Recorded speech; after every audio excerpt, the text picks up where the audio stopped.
Life in the Colonies Readings, Number 8, Colonial Families. The concept of family has changed often throughout history. Today, most people think of a family as being made up of parents and their children. In colonial times, however, families might include grandparents, aunts and uncles, cousins, and stepchildren. Marriage. Colonial men and women generally married in their early to mid-20s. Those who arrived in America as indentured servants were not allowed to marry until they had gained their freedom. Men outnumbered women throughout the colonies. As a result, almost every woman was assured of receiving a marriage proposal.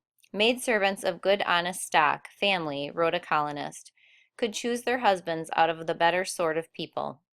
For a young woman, though, life as a wife and mother often proved to be even harder than life as an indentured servant.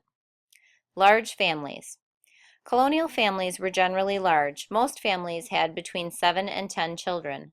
Benjamin Franklin had 16 brothers and sisters. Farm families in particular needed all the hands they could get to help with chores. Religious and cultural backgrounds influenced colonists' ideas about raising children, but almost everywhere in the colonies, children were expected to be productive members of the family. Married women gave birth many times, but nearly half of all children died before they reached adulthood. Childhood deaths were especially high in the middle and southern colonies, where the deadly disease of malaria raged. Adults often died young as well. After the death of a wife or husband, men and women usually remarried quickly. Thus, households often swelled with stepchildren, as well as adopted orphans, children whose parents had died.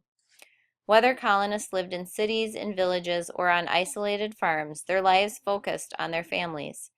Family members took care of one another because there was no one else to do so.